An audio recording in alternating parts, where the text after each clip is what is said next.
Hello dear students, എല്ലാവർക്കും good morning. ഇന്ന് നമ്മൾ ഡിസ്കസ് ചെയ്യാൻ പോകുന്നത് ക്ലാസ് 12 ഫിസിക്സിലെ മൂവിങ് ചാർജസ് ആൻഡ് മാഗ്നറ്റിസം എന്ന് പറയുന്ന വളരെ ഈസി ആയിട്ട് നിങ്ങൾക്ക് പഠിക്കാൻ കഴിയുന്ന ഒരു ചാപ്റ്ററിനെ കുറിച്ചാണ്. അപ്പോൾ എല്ലാവരും റെഡിയാണെന്ന് കരുതുന്നു.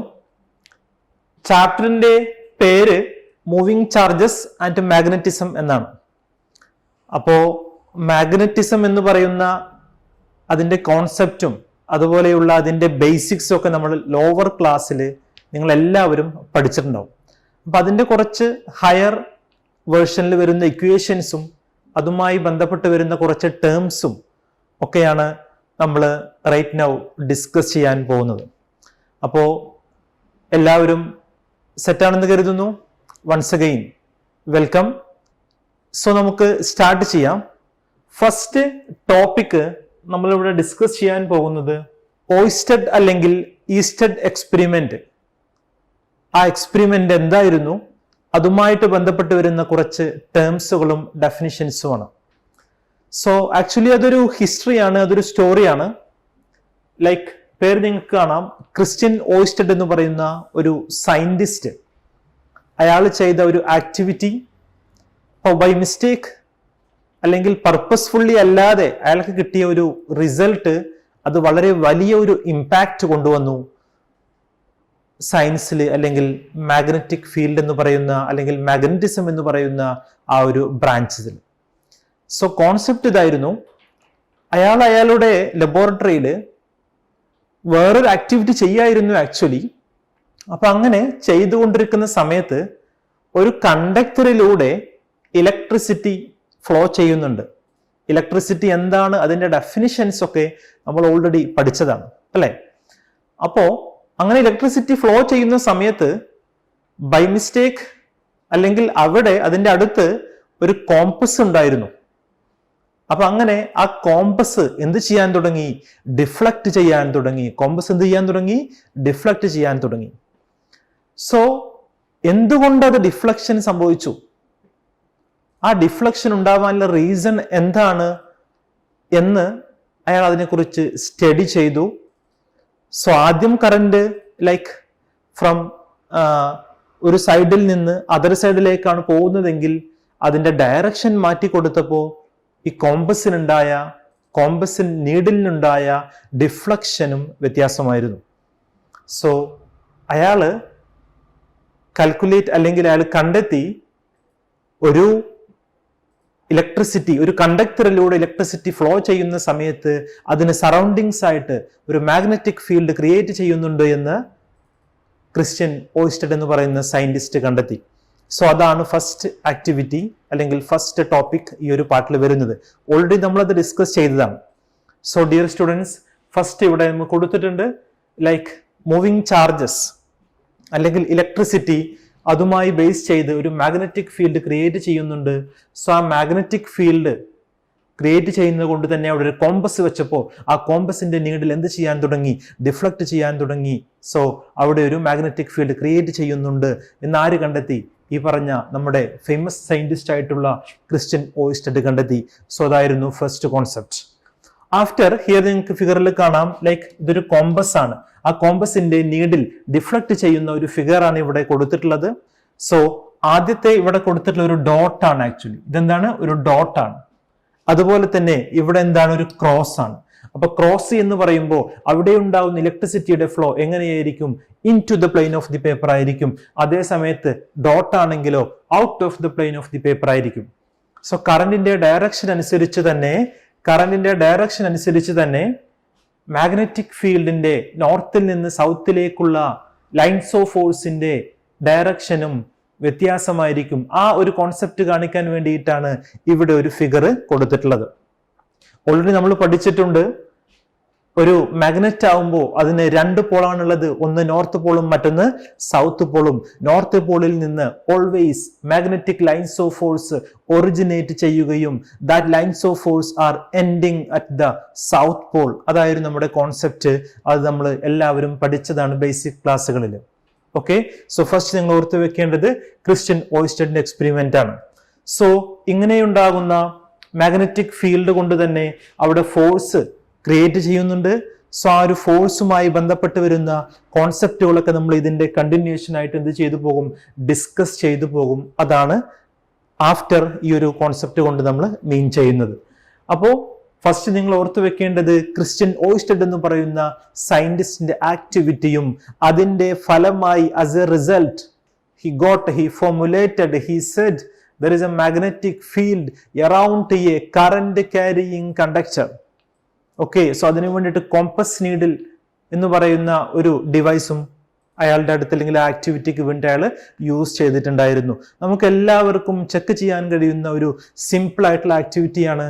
നിങ്ങളൊക്കെ ലബോറട്ടറിയിൽ പോകുമ്പോൾ ഈ ഒരു ആക്ടിവിറ്റി നിങ്ങൾക്ക് ചെയ്തു നോക്കാം. അല്ലെങ്കിൽ നിങ്ങളുടെ വീടുകളിൽ ലൈക്ക് വളരെ ഒരു കറണ്ട് കാരിയും കണ്ടക്ടറും വളരെ ചെറിയൊരു ഡിവൈസ് ആയിട്ടുള്ള കോമ്പസ് നീഡിലും അവൈലബിൾ ആണെങ്കിൽ നമുക്കത് വളരെ ഈസി ആയിട്ട് എന്ത് ചെയ്യാൻ പറ്റും, നമുക്ക് ഈ ഒരു ആക്ടിവിറ്റി കണ്ടക്ട് ചെയ്ത് നോക്കാൻ പറ്റും. ഓക്കെ, സോ അതാണ് ഫസ്റ്റ് കോൺസെപ്റ്റ്. നമ്മൾ എന്തോർത്ത് വെക്കണം, ക്രിസ്റ്റ്യൻ ഓയിസ്റ്റഡിന്റെ ഈ ഒരു കോൺസെപ്റ്റ്, ഈ ഒരു ആക്ടിവിറ്റി ഓർത്ത് വെക്കണം. സോ ഞാൻ പറഞ്ഞ into the plane of the paper, out of the plane of the paper, ആ ഒരു കോൺസെപ്റ്റ് ആണ് പിന്നെ ഇവിടെ കൊടുത്തിട്ടുള്ളത്. നോട്ട് നിങ്ങൾക്ക് ആവശ്യമുള്ളത് നിങ്ങൾ എന്ത് ചെയ്യണം, നോട്ട് ചെയ്യണം കേട്ടോ, നോട്ട് ബുക്കിലേക്ക് എഴുതി വെക്കണം. സോ ഇവിടെ ഇവിടെ ഇൻറ്റു ആണ്, ഇവിടെ out of the plane of the paper ആണ്. അപ്പൊ ഇൻറ്റു എന്ന് പറയുമ്പോൾ ലൈൻസ് ഓഫ് ഫോഴ്സിന്റെ ഡയറക്ഷൻ എങ്ങനെയാണോ അതിൽ നിന്ന് ഓപ്പോസിറ്റ് ആയിരിക്കും എപ്പോൾ ഉണ്ടാവുക, out of the plane of the paper ആവുമ്പോൾ ഉണ്ടാവുക. ഓക്കെ, സോ അതാണ് കോൺസെപ്റ്റ്. സോ അങ്ങനെയാണ് എന്നുണ്ടെങ്കിൽ ഞാൻ നെക്സ്റ്റ് സ്ലൈഡിലേക്ക് പോവാം. എന്താണ് അടുത്ത സ്ലൈഡിൽ പറയുന്നത് നോക്കാം. Okay, see magnetic force, source and fields എന്ന് പറയുന്ന ഒരു ടോപ്പിക്കാണ്. സോ ഓൾറെഡി നമ്മൾ പറഞ്ഞു ഒരു കറന്റ് ക്യാരിയിങ് കണ്ടക്ടേഴ്സിൽ ആക്ച്വലി എന്തുണ്ട്, ചാർജസ് ഉണ്ട് അല്ലെ. സോ കറന്റ് ക്യാരിയിങ് കണ്ടക്ടേഴ്സിൽ ആരുണ്ട് dear students, we have charges. ചാർജസിനെ കുറിച്ച് നമ്മൾ ഡീറ്റെയിൽഡ് ആയിട്ട് സ്റ്റഡി ചെയ്തതാണ് നമ്മളെല്ലാവരും അല്ലെ. ഈ ചാർജ് കറന്റ് ഇലക്ട്രിസിറ്റിയിലൊക്കെ അല്ലെങ്കിൽ ബേസിക് കോൺസെപ്റ്റിലൊക്കെ നമ്മൾ ഒരുപാട് ചാർജസിനെ കുറിച്ചും അതിന്റെ കോൺസെപ്റ്റുകളെ കുറിച്ചൊക്കെ നമ്മൾ എന്ത് ചെയ്തതാണ്, ഡിസ്കസ് ചെയ്തതാണ്. ഓക്കെ, അപ്പോ ഈ ചാർജസ് കൊണ്ട് ആക്ച്വലി എന്തുണ്ടാകുന്നു, മാഗ്നറ്റിക് ഫീൽഡ് ഉണ്ടാകുന്നു. ആസ് എ റിസൾട്ട് എന്തുണ്ടാകുന്നു, അവിടെ ഒരു ഫോഴ്സ് ഉണ്ടാകുന്നുണ്ട്. അപ്പൊ ആ ഫോഴ്സിന്റെ കോൺസെപ്റ്റുകളാണ് നമ്മളടുത്ത് പറയാൻ പോകുന്നത്. ഓക്കെ, ഒരു സ്റ്റാറ്റിക് ചാർജ്, സ്റ്റാറ്റിക് എന്ന് പറയുന്ന കോൺസെപ്റ്റ് ഒക്കെ നമ്മൾ ആക്ച്വലി ഓൾറെഡി +2 സ്റ്റാർട്ടിങ്ങിൽ പഠിച്ചതാണ്. Static charge is the source of electric field E. അപ്പൊ സ്റ്റാറ്റിക് ചാർജിൽ നിന്ന് എന്തുണ്ടാകുന്നു, ഇലക്ട്രിക് ഫീൽഡ് ഇ ക്രിയേറ്റ് ചെയ്യുന്നു എന്ന് പറയാം. ദെൻ അങ്ങനെയാണെങ്കിൽ മൂവിങ് ചാർജസ് ഓർ കറൻസ് എന്ത് പ്രൊഡ്യൂസ് ചെയ്യുന്നു, മാഗ്നറ്റിക് ഫീൽഡ്. അപ്പൊ ഓർത്ത് വെക്കുക, മൂവിങ് ചാർജസ് അല്ലെങ്കിൽ കറന്റ്, അതിൽ നിന്ന് മാഗ്നറ്റിക് ഫീൽഡ് എന്ത് ചെയ്യുന്നു, ക്രിയേറ്റ് ചെയ്യുന്നു. അപ്പൊ ഒരു ഫോഴ്സ് ഉണ്ടാകുന്നുണ്ട്. അപ്പൊ എപ്പോഴും ഓർത്ത് വെക്കുക, ഒരു മൂവിങ് ചാർജസിൽ നിന്ന് എന്തുണ്ടാകുന്നു, മാഗ്നറ്റിക് ഫോഴ്സ് ഉണ്ടാകുന്നു. മൂവിങ് ചാർജസിൽ നിന്ന് മാഗ്നറ്റിക് ഫോഴ്സ് ഉണ്ടാകുന്നു. അങ്ങനെയാണെങ്കിൽ ഈ മാഗ്നറ്റിക് ഫീൽഡ് എന്ന് പറയുന്നത് ഏത് ലെറ്റർ വെച്ച് നമുക്ക് റെപ്രസെന്റ് ചെയ്യാം, എപ്പോഴും ഓർത്ത് വെക്കുക, മാഗ്നറ്റിക് ഫീൽഡിന്റെ റെപ്രസെന്റിങ് ഓർ ഇൻഡിക്കേഷൻ ലെറ്റർ എന്ന് പറയുന്നത് ക്യാപിറ്റൽ ലെറ്റർ ബി ആണ്. ഏതാണ്, ക്യാപിറ്റൽ ലെറ്റർ ബി ആണ്. ദെൻ ഈ മാഗ്നറ്റിക് ഫീൽഡ് എന്ന് പറയുന്ന ഒരു വെക്ടർ ക്വാണ്ടിറ്റി ആണ്.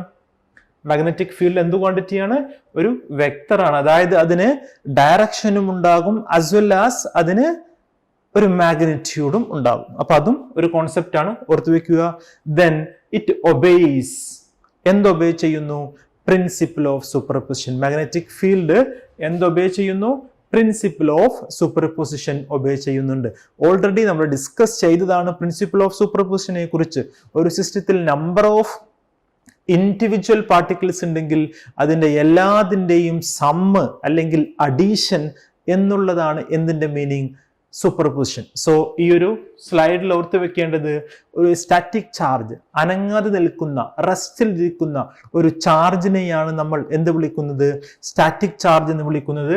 സോ ആ സ്റ്റാറ്റിക് ചാർജിൽ നിന്ന് അല്ലെങ്കിൽ ആ സ്റ്റാറ്റിക് ചാർജ് എന്ന് പറയുന്നത് ഒരു ഇലക്ട്രിക് ഫീൽഡിന്റെ സോഴ്സ് ആണ് എന്ന് ഓർത്ത് വെക്കുക. ദെൻ മൂവിങ് ചാർജസ് അല്ലെങ്കിൽ മൂവിങ് കറന്റിൽ നിന്ന് എന്ത് പ്രൊഡ്യൂസ് ചെയ്യുന്നു, ഫോഴ്സ് പ്രൊഡ്യൂസ് ചെയ്യുന്നുണ്ട്. ദെൻ മാഗ്നറ്റിക് ഫീൽഡ് ഒരു വെക്റ്റർ ഫീൽഡ് ആണ്, അത് പ്രിൻസിപ്പിൾ ഓഫ് സൂപ്പർപോസിഷനെ ഒബേ ചെയ്യുന്നുണ്ട് എന്നും കൂടി പറയാം. സോ വളരെ ഈസി ആയിട്ടുള്ള ഒരു കോൺസെപ്റ്റ് ആണ് ഈ ഒരു സ്ലൈഡിൽ നമ്മൾ പറഞ്ഞത്. എല്ലാവർക്കും അതിന്റെ കോൺസെപ്റ്റുകൾ ക്ലിയർ ആണെന്ന് കരുതുന്നു. ഓക്കെ, അങ്ങനെയാണെങ്കിൽ നമ്മൾ നെക്സ്റ്റ് സ്ലൈഡിലേക്ക് നമുക്ക് പോയി നോക്കാം.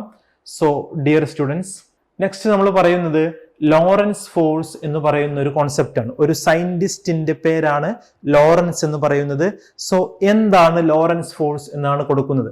അപ്പോ ഒരു ചാർജ് അല്ലെ, ഒരു ചാർജിൽ നിന്ന് നമുക്ക് 2 ടൈപ്സ് ഓഫ് ഫോഴ്സസ് ഉണ്ടാകുന്നുണ്ട്. ഒന്ന് ഇലക്ട്രിക് ആണ്, മറ്റൊന്ന് മാഗ്നറ്റിക് ആണ്. അപ്പൊ അതാണ് ഇവിടെ പറയുന്നത് ടോട്ടൽ ഫോഴ്സ്. ഒരു ചാർജ്ഡ് പാർട്ടിക്കിളിൽ നിന്നുണ്ടാവുന്ന ടോട്ടൽ ഫോഴ്സ് എന്ന് പറയുന്നത് moving with a velocity v in presence of both the electric field and magnetic field. Both the electric field and magnetic field. അപ്പൊ ഒരു ചാർജ്ഡ് പാർട്ടിക്കിളിൽ നിന്നുണ്ടാകുന്ന ടോട്ടൽ ഫോഴ്സ്. ഓക്കെ, അപ്പൊ അവിടെ 2 കോൺസെപ്റ്റുകളാണ് എടുക്കുന്നത്. ഒന്ന് ഫോഴ്സ് ഇലക്ട്രിക് എന്ന് പറയുന്ന ഒരു കോൺസെപ്റ്റ് ഉണ്ട്, മറ്റൊന്ന് ഫോഴ്സ് മാഗ്നറ്റിക് എന്ന് പറയുന്ന ഒരു കോൺസെപ്റ്റ് ഉണ്ട്. അപ്പൊ ഓർത്തു വെക്കുക, the total force acting on A charged particle. അപ്പോൾ ഒരു ചാർജ്ഡ് പാർട്ടിക്കിൾ അത് മൂവ് ചെയ്യുന്നുണ്ട്. മൂവ് ചെയ്യുന്ന വെലോസിറ്റി എത്രയാണ്? v ആണ്. അപ്പോ ഒരു വെലോസിറ്റി വിയിൽ മൂവ് ചെയ്യുന്ന ഒരു ചാർജ്ഡ് പാർട്ടിക്കിളിൽ ഉണ്ടാകുന്ന ടോട്ടൽ ഫോഴ്സ് എന്ന് പറയുന്നത് ഇലക്ട്രിക് ഫീൽഡും ഉണ്ട്, മാഗ്നറ്റിക് ഫീൽഡും ഉണ്ട് അല്ലെ. അപ്പോ Fe പ്ലസ് എന്തെഴുതാം? Fm എന്നെഴുതാം. ഓൾറെഡി ഇലക്ട്രിക് ഫീൽഡിനെ കുറിച്ച് നമ്മൾ എല്ലാവരും പഠിച്ചതാണ് അല്ലെ, ഇലക്ട്രിക് ഫീൽഡിനെ കുറിച്ച് പഠിച്ചതാണ്. സോ ഇലക്ട്രിക് ഫീൽഡ് എന്ന് പറയുമ്പോൾ അതിന്റെ ഇക്വേഷൻ നമുക്ക് എങ്ങനെ എഴുതാം? Q ഇൻറ്റു E എന്നെഴുതാം. മാഗ്നറ്റിക് ഫീൽഡിന്റെ അതിന്റെ ഇക്വേഷൻ, പുതിയ ഇക്വേഷൻ ആണ് വരുന്നത്. എന്താണ്? Like Q into V cross B എന്ന് പറയുന്ന ഒരു ഇക്വേഷനാണ്. അപ്പോൾ 2 ടൈപ്പ് ഓഫ് ഫോഴ്സിന്റെ ഒരു അഡീഷൻ ആണ് ഞാൻ ഇവിടെ കൊടുത്തിട്ടുള്ളത്. ഒന്ന് force electrical, other one force magnetic. Dear students, force electric is the QE and force magnetic is the Q into V cross B. So here Q എന്ന് പറയുന്നത് കോമൺ ആണ്. So we can say that E plus V cross B എന്നെഴുതാം. Q എന്ന് പറയുന്ന ചാർജിനെ common ആക്കി പുറത്തെടുക്കുമ്പോൾ inside the bracket E plus V cross B എന്നെഴുതാം. E എന്ന് പറഞ്ഞാൽ ഇലക്ട്രിക് ഫീൽഡ് ആണ്. V എന്ന് പറഞ്ഞാൽ ആ ചാർജ്ഡ് പാർട്ടിക്കിൾ മൂവ് ചെയ്യുന്ന വെലോസിറ്റി ആണ്. B എന്ന് പറഞ്ഞാൽ മാഗ്നറ്റിക് ഫീൽഡ് ആണ്. അപ്പോ ഇങ്ങനെ വരുന്ന ടോട്ടൽ ഫോഴ്സ് ആണ് ആക്ച്വലി നമ്മൾ ഇവിടെ മീൻ ചെയ്യുന്നത്. Total force acting on A charged particle that moving with a velocity v in presence of what? Both the electric and magnetic field.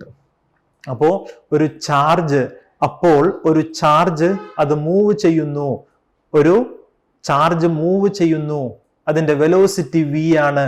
അതിന് ഇലക്ട്രിക് ഫീൽഡും മാഗ്നറ്റിക് ഫീൽഡ് കൊണ്ടും ഉണ്ടാകുന്ന ഫോഴ്സിന്റെ total force equal to electric force plus magnetic force, the equation QE plus Q into V cross B. ആ cross എന്ന് പറയുന്നത് cross product ആണ്. Already നമ്മൾ മോഷൻ ഇൻ എ പ്ലെയിൻ എന്ന് പറയുന്ന ചാപ്റ്ററിൽ +1 ഫിസിക്സിൽ പഠിക്കുന്നുണ്ട്. V ക്രോസ് B നമുക്ക് BQV സൈൻ തീറ്റ എന്നും എഴുതാം. അതിനെ വെക്ടർ പ്രോഡക്റ്റ് എന്ന് നമ്മൾ പറയാറുണ്ട്. ഓക്കെ, സൈൻ തീറ്റയൊക്കെ വെച്ച് നമ്മൾ എഴുതാറുണ്ട്. So finally we got the last equation, that is nothing but Q into E plus V cross B, where E is the electric field. The unit is Newton per coulomb or volt per meter. നമ്മൾ പഠിച്ചതാണ്. After we have velocity, the SI unit of velocity is meter per second. Am I right? Then the SI unit of magnetic field is Tesla. That also നിങ്ങൾ മനസ്സിലോർത്ത് വെക്കണം. Magnetic ഫീൽഡിന്റെ SI unit വരുന്നത് ടെസ്ലയാണ്. So concept ഇതുള്ളൂ, ഒരു moving charge, അവിടെ ഒരു electric field magnetic field ഉണ്ടെങ്കിൽ total അതിന്റെ force experience എന്ന് പറയുന്നത് is A combination of electric force plus magnetic force. Electric field കൊണ്ടുണ്ടാകുന്ന ഫോഴ്സും മാഗ്നറ്റിക് ഫീൽഡ് കൊണ്ടുണ്ടാകുന്ന ഫോഴ്സിന്റെയും അഡീഷൻ സം ആണ് നമ്മൾ മീൻ ചെയ്യുന്നത്. സോ അതിന്റെ ഇക്വേഷൻ കിട്ടി. Here we have electric Lorentz force. Equation നിങ്ങൾക്ക് ഇവിടെ നോക്കിയാൽ മനസ്സിലാകും. F equal to QE എന്ന് കൊടുത്തിട്ടുണ്ട് അല്ലെ. സോ F എന്ന് പറഞ്ഞാൽ ഫോഴ്സ് ആണ്, Q എന്ന് പറഞ്ഞാൽ ചാർജ് ആണ്, E എന്ന് പറഞ്ഞാൽ ഇലക്ട്രിക് ഫീൽഡ് ആണ്. സോ എല്ലാവരും ഓർത്ത് വെക്കുക, എന്താണ് ഇലക്ട്രിക് ലോറൻസ് ഫോഴ്സ് എന്ന് ചോദിച്ചു കഴിഞ്ഞാൽ F=QE. വളരെ ഈസി ആയിട്ട് നമുക്ക് എല്ലാവർക്കും അത് ഓർത്തു വെക്കാം. After I am moving to the next slide. So dear students, next topic is magnetic Lorentz force. Already നമ്മൾ ഡിസ്കസ് ചെയ്തു, ഇലക്ട്രിക് ഉണ്ട്, അതുപോലെ തന്നെ we have magnetic also. So electric and magnetic, electric already നമ്മൾ ഡിസ്കസ് ചെയ്തു, QE എന്ന് പറഞ്ഞു. ഇനി എന്താണ് magnetic Lorentz force? Equation wise ഞാൻ പറഞ്ഞു, ഇക്വേഷൻ എന്തായിരുന്നു വന്നിട്ടുണ്ടായിരുന്നത്? Q into V cross B. നമ്മുടെ equation Q into V cross B. What was our equation? Q into V cross B. നമ്മുടെ ഇക്വേഷൻ വരുന്നത് Q into V cross B, where Q is the charge and V is the velocity, B is the magnetic field, right? The unit of Q is coulomb എന്ന് ഓർത്തു വെക്കണം. V is the velocity meter per second ആണ് magnetic ഫീൽഡിന്റെ unit. ഈ ഒരു part മുതൽ നമ്മൾ പഠിക്കാൻ ടെസ്ല എന്ന് ഓർത്തു വെക്കണം. ഓക്കെ, ആഫ്റ്റർ സി എന്താണ് Q into V cross B യെ കുറിച്ച് ഓൾറെഡി ഞാൻ പറഞ്ഞു. V ക്രോസ് ബി എന്ന് പറയുന്ന പാർട്ട്, ആ ക്രോസ് പ്രൊഡക്റ്റ് എന്നുള്ളതിനെ നമുക്ക് സൈൻ തീറ്റ എന്നാക്കി എഴുതാമെന്ന് നമ്മൾ +1 പഠിച്ചിട്ടുണ്ട്. Okay, am I correct? So എങ്ങനെയാണ് നമുക്ക് ഇതിനെ മാറ്റി എഴുതാം, ഇതിന്റെ തീറ്റയുടെ വാല്യൂസ് എങ്ങനെയൊക്കെയാണ് വരുന്നത് എന്ന് പറഞ്ഞ കുറച്ച് കോൺസെപ്റ്റുകളാണ് നമ്മൾ അടുത്ത് ഡിസ്കസ് ചെയ്യാൻ പോകുന്നത്. See F=BQV sin theta. ഇനി എന്താണ് theta? Where theta is the angle between, you can see here, velocity and magnetic field. എല്ലാവരും ഓർത്ത് വെക്കുക, എന്താണ് തീറ്റ? എന്താണ് theta? What is theta? Theta is the angle in between the velocity and the magnetic field. Mark ഒരിക്കലും കളയരുത്. Theta is the angle between velocity and the magnetic field. What is theta? Theta is the angle between velocity and magnetic field. ഇനി ഈ തീറ്റയ്ക്ക് different values നമുക്ക് കൊടുത്തു നോക്കാം. Like parallel ഒരു concept ആണെന്ന് വെച്ചോ.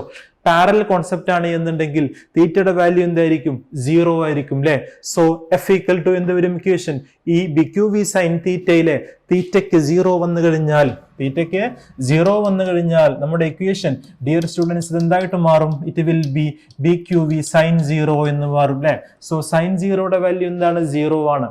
ഇനി പെർപെൻഡിക്കുലർ ആണെന്ന് വെച്ചോ, θ=90 ഡിഗ്രി ആണെന്ന് വെച്ചോ. θ=90 ഡിഗ്രി ആണെങ്കിൽ F= നമുക്ക് കിട്ടുന്നത് എന്താ? BQV ആണ്. കാരണം എന്താ? sin 90 = 1 ആണ്. sin 90 എത്രയാണ്? 1 ആണ്. സോ 0 എന്ന് പറയുന്ന ഒരു കോൺസെപ്റ്റും അതുപോലെ തന്നെ 90 എന്ന് പറയുന്ന ഒരു കോൺസെപ്റ്റും നിങ്ങൾ എന്ത് ചെയ്യണം? ഓർത്തു വെക്കണം. ഇനി ഇവിടെ പറഞ്ഞിട്ടുണ്ട് മാഗ്നറ്റിക് ലോറൻസ് ഫോഴ്സ് ഡിപ്പെൻഡ് ചെയ്യുന്നത് എന്തെല്ലാം കാര്യങ്ങളെയാണ്? മാഗ്നറ്റിക് ഫോഴ്സിന്റെ ഇക്വേഷൻ നമ്മൾ പറഞ്ഞത് BQV ആണ് അല്ലെ. എന്തായിരുന്നു ഇക്വേഷൻ? BQV ആയിരുന്നു. സോ 3 കാര്യങ്ങളെയാണ് അത് ഡിപ്പെൻഡ് ചെയ്യുന്നത്. ഒന്ന് B, മറ്റൊന്ന് Q, അതർ വൺ V. 3 കാര്യങ്ങളെയാണ് മാഗ്നറ്റിക് ഫോഴ്സ് ഡിപ്പെൻഡ് ചെയ്യുന്നത്. ഒന്ന് മാഗ്നറ്റിക് ഫീൽഡ് ബിനെ, then number 2 Q, then number 3 V. അപ്പോൾ ക്വസ്റ്റ്യൻസ് ചോദിക്കാം, മാഗ്നറ്റിക് ഫീൽഡ് എന്തിനെയെല്ലാം ഡിപ്പെൻഡ് ചെയ്യുന്നു എന്ന് ചോദിച്ചു കഴിഞ്ഞാൽ BQV. ഈസി ആയിട്ട് നമുക്ക് അതിന്റെ എന്ത് ചെയ്യാം? മാർക്ക് സ്കോർ ചെയ്യാം. ആഫ്റ്റർ നിങ്ങൾ നോക്കൂ, മാഗ്നറ്റിക് ഫോഴ്സിന്റെ ഞാൻ പറഞ്ഞ തീറ്റ 0 എന്ന് പറയുന്ന ഒരു കോൺസെപ്റ്റിലെ. സോ അവിടെ എന്താ? വെലോസിറ്റിയും മാഗ്നറ്റിക് ഫീൽഡും പാരലാണ്. ഇപ്പൊ ഒരു ക്വസ്റ്റ്യൻ നിങ്ങൾക്ക് വരികയാണ്, ഒരു സിറ്റുവേഷനിൽ അവിടെ വെലോസിറ്റിയും മാഗ്നറ്റിക് ഫീൽഡും പാരലാണ് എന്നുണ്ടെങ്കിൽ എന്തായിരിക്കും അതിന്റെ ഫോഴ്സ് ഉണ്ടാകുന്നത്? അവിടെ ഉണ്ടാകുന്ന മാഗ്നറ്റിക് ഫോഴ്സ് എന്താണ് എന്നാണ് ക്വസ്റ്റ്യൻ എങ്കിൽ, so dear students, we have F=BQV sin θ, θ=0. So F= എന്ത് വരും ഇക്വേഷൻ? BQV sin 0 എന്ന് വരും. സോ അവിടെ ഫോഴ്സ് ഉണ്ടാവോ? ഇല്ല, അവിടെ ഫോഴ്സ് ഉണ്ടാവില്ല. Am I correct? ഓക്കെ, അപ്പൊ അതാണ് പാരലലിന്റെ കോൺസെപ്റ്റ്. ഇനി നോക്കൂ, എന്താണ് മാഗ്നറ്റിക് ഫീൽഡ്? അതായത് ഞാൻ പറഞ്ഞു തീറ്റ 90 ഡിഗ്രി ആവുന്ന ഒരു പോസിബിലിറ്റി അല്ലെ. സോ തീറ്റ 90 ഡിഗ്രി ആവുന്ന കേസിൽ നമുക്ക് എന്ത് പറയാം? F=BQV sin 90. sin 90 വാല്യൂ നമ്മൾ പഠിച്ചിട്ടുണ്ട്. എത്രയാണ് sin 90 വാല്യൂ? 1 ആയിരിക്കും അല്ലെ. sin 90 വാല്യൂ എത്രയാണ്? 1 ആണ്. സോ അപ്പൊ നമുക്ക് മാക്സിമം കിട്ടും. അപ്പൊ പെർപെൻഡിക്കുലർ ആകുമ്പോൾ മാക്സിമവും, പാരലൽ ആകുമ്പോൾ നമുക്ക് കിട്ടുന്നത് എത്രയായിരിക്കും? 0 ആയിരിക്കും. അത് വളരെ വളരെ ഇമ്പോർട്ടന്റ് ആണ്. സോ അതാണ് ഇവിടെ നിന്ന് ഓർത്ത് വെക്കേണ്ടത്. പിന്നെ മറ്റൊരു കാര്യം ഞാൻ പറഞ്ഞു, ഈ ഒരു മാഗ്നറ്റിക് ഫീൽഡ് അല്ലെങ്കിൽ ഈ ഒരു ഫോഴ്സ് എന്തിനെ ഡിപ്പെൻഡ് ചെയ്യുന്നു? 3 കാര്യങ്ങളെയാണ് BQV എന്ന് പറയുന്ന ആ 3 ഫിസിക്കൽ ക്വാണ്ടിറ്റിയാണ്. ഇനി മറ്റൊരു പോസിബിലിറ്റിയാണ്, ഒരു കറണ്ട് അല്ലെങ്കിൽ ആ ഒരു ചാർജ്ഡ് പാർട്ടിക്കിൾ മൂവ് ചെയ്യുന്നില്ല. പാർട്ടിക്കിൾ മൂവ് ചെയ്യുന്നില്ലെങ്കിൽ അതിന്റെ വെലോസിറ്റി എന്തായിരിക്കും? 0 അല്ലേ. റെസ്റ്റിലാണെങ്കിൽ വെലോസിറ്റി ഉണ്ടോ? ഇല്ല. സമയം മാറുന്നുണ്ട്, പക്ഷേ ആ ഒരു കറണ്ട് കാര്യം, ആ ഒരു ചാർജ്, ആ ഒരു കറന്റ് ക്യാരിങ് ചെയ്യുന്ന ആ ഒരു ചാർജ് മൂവ് ചെയ്യുന്നില്ല എങ്കിൽ അതിന്റെ വെലോസിറ്റി 0 ആയിരിക്കും. വെലോസിറ്റി 0 ആണെങ്കിൽ അവിടെ ഫോഴ്സ് ഉണ്ടാവുമോ? ഇല്ല.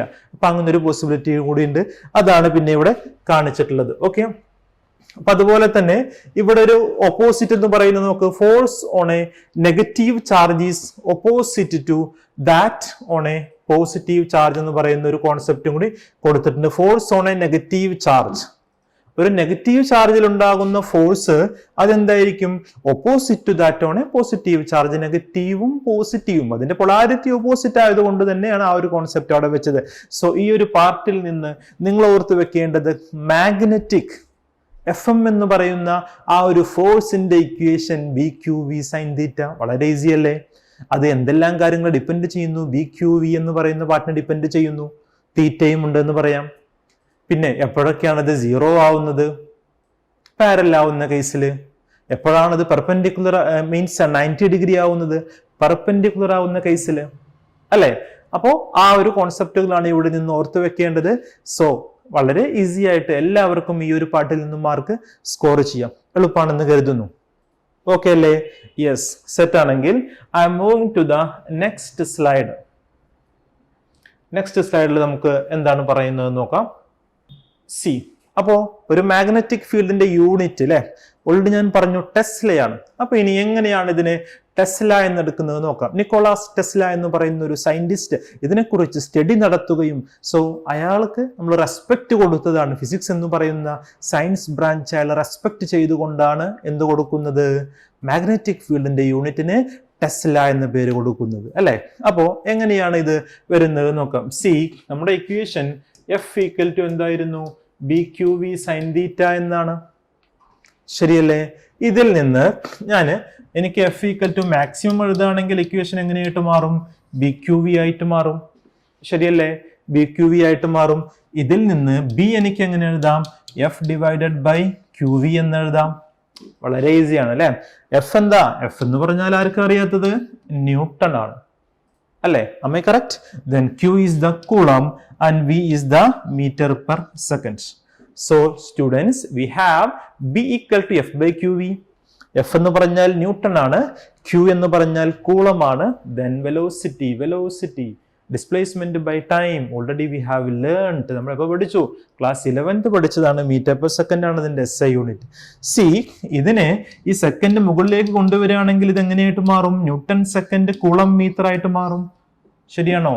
Newton second coulomb metre. So newton second coulomb മീറ്ററിനെയാണ് നമ്മൾ ടെസ്ല എന്ന് പറയുന്നത്. നോക്കൂ, newton second coulomb metre. So അതിനെയാണ് നമ്മൾ ടെസ്ല എന്ന് പറയുന്നത്. സോ ഓർത്ത് വെക്കുക, the unit of magnetic field is tesla, or you can say newton second coulomb metre.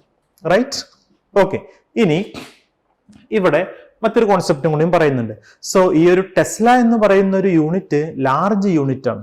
അപ്പൊ പ്രാക്ടിക്കലി നമ്മൾ SI അല്ലാത്ത, അതായത് സിസ്റ്റം ഓഫ് ഇന്റർനാഷണൽ അല്ലാത്ത യൂണിറ്റുകളും നമുക്ക് യൂസ് ചെയ്യാറുണ്ട്. ഓക്കെ, അപ്പൊ ഏതൊക്കെയാണ് ആ ഒരു യൂണിറ്റുകൾ നോക്കാം. സി, ഇവിടെ പറഞ്ഞിട്ടുണ്ട് ടെസ്ല ഒരു ലാർജ് യൂണിറ്റ് ആണ്. സ്മോളർ യൂണിറ്റ്, അതായത് SI അല്ലാത്ത യൂണിറ്റുകൾ നമുക്ക് സ്മോളർ യൂണിറ്റ് അവൈലബിൾ ആണ്. അതാണ് നമ്മൾ പ്രാക്ടിക്കലി അല്ലെങ്കിൽ ക്വസ്റ്റ്യൻസ് ഒക്കെ വരുമ്പോൾ നിങ്ങൾക്ക് ഒരു പക്ഷേ കാണാൻ കഴിഞ്ഞേക്കാം. സോ ആ ഒരു കോൺസെപ്റ്റ് ആണ് 1 ഗോസ് ഈക്വൽ ടു എത്ര ടെസ്ലയാണ്? 10⁻⁴ tesla. 1G equal to 10⁻⁴ tesla എന്ന് എല്ലാവരും ഓർത്ത് വെക്കാം. എളുപ്പല്ലേ? 1 gauss equal to 10⁻⁴ tesla. 1 gauss equal to 10⁻⁴ tesla. വളരെ ഈസി ആയിട്ട് ആ ഒരു കോൺസെപ്റ്റും ഓർത്ത് വെക്കാം. ഇനി നമ്മുടെ എർത്തിന്റെ മാഗ്നറ്റിക് ഫീൽഡ് അല്ലെ. സോ എർത്ത് ഒരു മാഗ്നറ്റ് ആയിട്ട് ആക്ട് ചെയ്യുന്ന ഒരു കോൺസെപ്റ്റ് ഒക്കെ നമ്മൾ പഠിക്കുന്നുണ്ട്. സോ എർത്തിന്റെ മാഗ്നറ്റിക് ഫീൽഡ് എന്ന് പറയുന്നത് 3.6 × 10⁻⁵ ടെസ്ല എന്ന് പറയുന്ന ഒരു വാല്യൂ ആണ്. സോ ഡിയർ സ്റ്റുഡൻസ്, നിങ്ങൾ ഈ ഒരു പാർട്ടിൽ, ഈ ഒരു സ്ലൈഡിൽ നിന്ന് ഓർത്ത് വെക്കേണ്ടത് മാഗ്നറ്റിക് ഫീൽഡിന്റെ യൂണിറ്റ് എന്തായിരുന്നു എന്നാണ്. സോ നമുക്കത് കിട്ടി. Newton metre coulomb, newton second coulomb metre, that is equivalent to the tesla. First thing. Number 2, practically അല്ലെങ്കിൽ സ്മോളർ യൂണിറ്റ് നോൺ SI ആയിട്ടുള്ള നമ്മൾ യൂസ് ചെയ്യാറുണ്ട്. അതാണ് gauss. 1 gauss equal to 10⁻⁴ tesla. ഇനി എർത്തിന്റെ മാഗ്നറ്റിക് ഫീൽഡ് വാല്യൂ എടുക്കാറുണ്ട് 3.6 × 10⁻⁵ ടെസ്ല. വളരെ easy ആയിട്ട് എല്ലാവർക്കും മനസ്സിലാക്കാൻ കഴിയുന്ന ഒരു കോൺസെപ്റ്റുകളാണ് ഞാനിവിടെ പറഞ്ഞത്. ഓക്കെ ആണോ? യെസ്. അങ്ങനെയാണെങ്കിൽ നെക്സ്റ്റ് പാർട്ടിലേക്ക് പോയി നോക്കാം. നെക്സ്റ്റ് എന്താ പറയുന്നത് നോക്കൂ. Seventh one magnetic force on A current carrying conductor അല്ലെ. അപ്പോ കണ്ടക്ടർ എന്ന് പറഞ്ഞു കഴിഞ്ഞാൽ അതൊക്കെ നമ്മൾ പഠിച്ചതാണ് അല്ലെ. ഇലക്ട്രിസിറ്റിയെ ഈസി ആയിട്ട് പാസ് ചെയ്യുന്ന മെറ്റീരിയൽസിനെയാണ് we can call it as conductor. വളരെ എളുപ്പത്തിൽ ഇലക്ട്രിസിറ്റിക്ക് അതിലൂടെ ഫ്ലോ ചെയ്യാൻ കഴിയും. അതിനെയാണ് നമ്മൾ എന്ത് വിളിക്കുന്നത്? കണ്ടക്ടർ എന്ന് വിളിക്കുന്നത്. ശരിയല്ലേ? ഓക്കെ. അങ്ങനെയാണെങ്കിൽ എന്താണ് പറയുന്നത് നോക്കൂ. ഓൾറെഡി കറന്റ് ഇലക്ട്രിസിറ്റിയിൽ നമ്മൾ പഠിച്ചിട്ടുണ്ടായിരുന്നു. ക്യൂ എന്ന് പറഞ്ഞാൽ ചാർജ് ആണ്. ലൈക്ക് അവിടെ ഒരു വോളിയം എന്ന് പറയുന്ന ഒരു കോൺസെപ്റ്റും ഒരു കണ്ടക്ടറിന് ഏരിയ ക്യാപിറ്റൽ എയും അതിന് ലെങ്ത് എല്ലും ഒക്കെ ഉണ്ടെങ്കിൽ ടോട്ടൽ ചാർജ് ഒരു കണ്ടക്ടറിലൂടെ ഫ്ലോ ചെയ്യുന്നത് എന്തിനോട് ഈക്വൽ ആയിരിക്കും? EN/AL. നമ്മൾ ഓൾറെഡി പഠിച്ചു വെച്ചതാണ്. ഒരു കണ്ടക്ടർ ഉണ്ട്, having area of cross section capital A, having length L. Electrons ആണ് അതിലൂടെ മൂവ് ചെയ്യുന്നത്. ഓക്കെ. N എന്ന് പറഞ്ഞു കഴിഞ്ഞാൽ നമ്പർ ഡെൻസിറ്റി, പെർ മീറ്റർ ക്യൂബിൽ എത്ര ഇലക്ട്രോൺസ് ഉണ്ട് എന്നുള്ളതാണ് N, സ്മോൾ ലെറ്റർ N കൊണ്ട് മീൻ ചെയ്യുന്നത്. സോ Q എന്ന് പറയുന്ന ആ ഒരു ഇക്വേഷനെ അല്ലെങ്കിൽ ടോട്ടൽ ചാർജ് എന്ന് പറയുന്നത് EN/AL ആയിരിക്കും. അത് നമ്മൾ പഠിച്ചതാണ്. എല്ലാവരും എന്ത് ചെയ്യുക? ഓർത്ത് വെക്കുക. Q = എന്താണ്? EN/AL ആണ്. ഇനി നമുക്കറിയാം, തൊട്ട് മുമ്പ് നമ്മൾ പറഞ്ഞു ടോട്ടൽ ഫോഴ്സ് എന്ന് പറഞ്ഞാൽ അത് എന്തിനോട് ഈക്വൽ ആണ്? ഇലക്ട്രിക് ഫോഴ്സിനോടും മാഗ്നറ്റിക് ഫോഴ്സിനോടും ഈക്വൽ ആണ് എന്ന് പറയുന്ന ഒരു കോൺസെപ്റ്റ് ഉണ്ട്. ശരിയല്ലേ? ഇലക്ട്രിക്കിനുണ്ട്, മാഗ്നറ്റിക് ഉണ്ട്. സോ ഇവിടത്തെ മാഗ്നറ്റിക് മാത്രം എടുക്കുമ്പോൾ F = ഇക്വേഷൻ എങ്ങനെ എഴുതാം? Q × V×B എന്ന് എഴുതാം. സി, ഈ Q എന്ന് പറഞ്ഞു കഴിഞ്ഞാൽ അത് എന്തിനോട് ഈക്വൽ ആണ്? Q എന്ന് പറഞ്ഞാൽ എന്താണ്? ഞാൻ തൊട്ട് മുമ്പ് ഞാൻ പറഞ്ഞിട്ടുള്ളൂ, N × E × A × L. അപ്പോൾ നോക്കൂ, Qവിന് instead of Q you can take NEAL. After students, V എന്ന് പറയുന്നത് വെലോസിറ്റി ആണ് അല്ലേ. അപ്പോൾ ഒരു കണ്ടക്ടറിന്റെ കേസിൽ ഇലക്ട്രോൺസ് മൂവ് ചെയ്യുന്നുണ്ട്. ഇങ്ങനെയുള്ള ഒരു കോൺസെപ്റ്റില് കറന്റ് ഇലക്ട്രിസിറ്റി എന്ന് പറയുന്ന ഒരു ചാപ്റ്ററിൽ നമ്മൾ ഓൾറെഡി പഠിച്ചിട്ടുണ്ട്. അതെന്തായിരുന്നു? VD ആയിരുന്നു അല്ലേ. എന്താണ് VD? VD പറഞ്ഞാൽ നത്തിങ് ബട്ട് ഡ്രിഫ്റ്റ് വെലോസിറ്റി. അപ്പോൾ വെലോസിറ്റിക്ക് instead of velocity you can give it as VD, that is the drift velocity. Then magnetic field അതുപോലെ തന്നെ എഴുതി വെച്ചു. ഇനി നമുക്കിതിന് എന്ത് ചെയ്യാൻ പറ്റും നോക്കൂ. ഈ NEA VD ഞാൻ എന്ത് ചെയ്തു? പുറത്തേക്ക് വെച്ചു. VD പുറത്തേക്ക് വെച്ച് കഴിഞ്ഞാൽ NEA VD ഒരു ടേം ആയി. ഓൾറെഡി നമ്മൾ പഠിച്ചിട്ടുണ്ട്. NEA VD എന്ന് പറഞ്ഞു കഴിഞ്ഞാൽ അത് കറന്റിനോട് ഈക്വൽ ആണ്. ഡിയർ സ്റ്റുഡൻസ്, നമ്മൾ കറന്റ് ഇലക്ട്രിസിറ്റി അത് പഠിച്ച കോൺസെപ്റ്റ് ആണ്. NEA VD എന്ന് പറഞ്ഞു കഴിഞ്ഞാൽ ദാറ്റ് ഈസ് നത്തിങ് ബട്ട് കറന്റിനോട് ഈക്വൽ ആണ്. സോ അങ്ങനെയാണെങ്കിൽ നോക്കൂ, NEA VDക്ക് പകരം എന്ത് കൊടുക്കാം? I കൊടുക്കാം. ഓൾറെഡി L അവിടെ ഉണ്ടായിരുന്നു. L ബ്രാക്കറ്റിന്റെ അകത്തേക്ക് കയറുമ്പോൾ അത് L×B എന്നായിട്ട് മാറി. Am I correct? So we got one of the new equation that is nothing but F = I × L×B. So concept എന്തായിരുന്നു നോക്കൂ. Magnetic force on a current carrying conductor. I will repeat. Dear students, our topic is force on a current. Okay, force on a current carrying conductor. What type of force? It is nothing but magnetic force. It is nothing but magnetic force. So first of all, you have to think we have a conductor. Okay, then the length of the conductor is nothing but L. What is the length of the conductor? Length of the conductor is nothing but L. So you can think in this way. ഒരു കണ്ടക്ടർ ഉണ്ട് നമുക്ക്. So കണ്ടക്ടറിന്റെ length എന്താണ്? L ആണ്. എന്താണ് കണ്ടക്ടറിന്റെ length? L ആണ്. ദെൻ കണ്ടക്ടറിന്റെ ഏരിയ ഓഫ് ക്രോസ് സെക്ഷൻ നമുക്ക് പറയാം ക്യാപിറ്റൽ A ആണ്. ഇനി ഇതിലൂടെ എന്ത് ഫ്ലോ ചെയ്യുന്നുണ്ട്? ഇലക്ട്രോൺസ് ഫ്ലോ ചെയ്യുന്നുണ്ട്. എന്ത് ഫ്ലോ ചെയ്യുന്നുണ്ട്?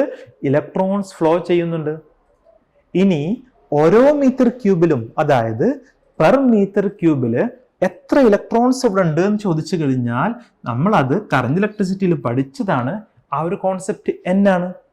സോ ഇവിടെ ഉണ്ടാകുന്ന ടോട്ടൽ ചാർജ് എന്ന് പറഞ്ഞു കഴിഞ്ഞാൽ that is nothing but ENAL ആണ് അല്ലെ. ലൈൻ എന്നോ എനാൽ എന്നൊക്കെ പഠിച്ചു വെക്കാം. ഇതുപോലെയുള്ള ചീറ്റിംഗ് കോഡ്സ് ഒക്കെ നമുക്ക് എപ്പോഴും യൂസ് ചെയ്യാം. കാരണം നമ്പർ ഓഫ് ഇക്വേഷൻസ് നമ്മൾ പഠിക്കുന്നതല്ലേ. അപ്പൊ ആ സമയത്ത് എളുപ്പത്തിൽ ഓർത്ത് വെക്കാൻ വേണ്ടിയിട്ട് എനാൽ അല്ലെങ്കിൽ LANE ലൈൻ അല്ലെ, അങ്ങനെയൊക്കെ പഠിച്ചു വെക്കാം അല്ലെ. നമുക്ക് പെട്ടെന്ന് എന്നാൽ അത് നമ്മുടെ മൈൻഡിലേക്ക് കൊണ്ടുവരാൻ കഴിയും. ആമേ റൈറ്റ്? സോ Q = ENAL ആണ്. ഇനി നമ്മുടെ ഇക്വേഷൻ ഉണ്ടായിരുന്നത് സി നോക്കൂ. ഫോഴ്സിന്റെ ഇക്വേഷൻ ഉണ്ടായിരുന്നത് എന്തായിരുന്നു? ഫോഴ്സ് ഇക്വേഷൻ ഉണ്ടായിരുന്നത് Q ഇൻറ്റു എന്താണ് ഇക്വേഷൻ ഉണ്ടായിരുന്നത്? V × B. ഈ ക്യൂവിന് പകരമായിട്ട് ഡിയർ സ്റ്റുഡൻസ് നമുക്ക് എന്ത് കൊടുക്കാം? ENAL എന്ന് കൊടുക്കാം. ബാക്കി VD എന്ന് കൊടുത്തു, B എന്ന് കൊടുത്തു. വെലോസിറ്റിക്ക് ഡ്രിഫ്റ്റ് വെലോസിറ്റി എന്നും മാഗ്നറ്റിക് ഫീൽഡിന് B എന്നും കൊടുത്തു. ആമേ റൈറ്റ്? ഓക്കെ, അങ്ങനെയാണെങ്കിൽ ഇവിടെ ഞാൻ ചെയ്യാൻ പോകുന്നത് ENAVD ഒരു ടേം ആക്കി. സോ ഇക്വേഷൻ എങ്ങനെയായിട്ട് മാറും? ENAVD ആയി. ബാക്കി എല്ലിന് ഞാൻ ബ്രാക്കറ്റിന്റെ അകത്തേക്ക് എടുക്കുമ്പോൾ ഇക്വേഷൻ എങ്ങനെയായിട്ട് മാറുന്നു? L × B എന്നായിട്ട് മാറി. ഇനി എന്തുകൊണ്ടാണ് ഞാൻ ഡ്രിഫ്റ്റ് വെലോസിറ്റി പുറത്തേക്ക് എടുത്തത്? മാഗ്നറ്റിക് ഫീൽഡ് ഞാൻ എന്തുകൊണ്ട് പുറത്തേക്ക് എടുത്തില്ല? സോ അതിന്റെ ആൻസർ എന്ന് പറയുന്നത് നമ്മൾ പഠിച്ചിട്ടുണ്ട് കറന്റ് ഇലക്ട്രിസിറ്റി എന്ന് പറയുന്ന ചാപ്റ്ററിൽ ENAVD is the current. Nothing but what is that? ENAVD അല്ലെ. NA വിടു എന്ന് അങ്ങനെയൊക്കെയുള്ള ഷോർട്ട് കട്ടുകൾ ഒരു പക്ഷേ ചീറ്റിംഗ് കോഴ്സ് നിങ്ങൾ കേട്ടിട്ടുണ്ടാവും അല്ലെ. NA വിടു, ENAVD. അല്ലെങ്കിൽ ചിലപ്പോൾ ലൈക്ക് നെയ് വട അങ്ങനെയൊക്കെ പറയാറുണ്ട് പെട്ടെന്ന് ഓർത്തു വെക്കാൻ വേണ്ടിയിട്ട്. അപ്പോൾ ENAVD അതിന് കറന്റ് കൊടുക്കുകയാണെങ്കിൽ നമ്മുടെ ഇക്വേഷൻ F = എങ്ങനെയായിട്ട് മാറും? I × L × B എന്ന് വരും.